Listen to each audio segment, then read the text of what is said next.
In up to the general and regional elections, Sasod had a list of demands and expectations from the new government. Now that there is a new government, what are some of the first things Sasod are expecting from the new administration? So there are several things that we expect. The first thing being working with the government as a civil society organization. We see partnerships with the government as instrumental to serving the communities that we work with.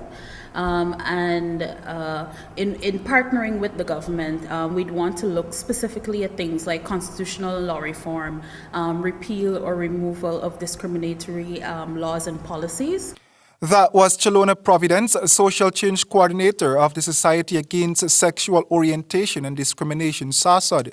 In a brief interview with Nightly News on Monday, she said Sasod is willing to work with the new government to make sure that everyone gets access to education. We would also want to look at more education or more comprehensive sexuality education in schools to include things that are not just heteronormative, but focus on alternative sexual lifestyles.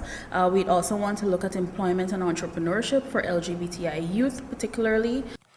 The Society Against Sexual Orientation Discrimination, Sasod, is a human rights organization and movement working for equality and justice for all Guyanese. Sasod is committed to eradicating discrimination on the grounds of sexuality, gender, sexual orientation, and gender identity in Guyana. We also want to focus on gender-based violence, working along with the new administration, particularly through the Human Services Ministry and with the health sector and the protective services, to look at how we can tackle gender-based violence within the LGBTI community. And then, of course, there's health, ways and means of further removing stigma and discrimination within the health sector.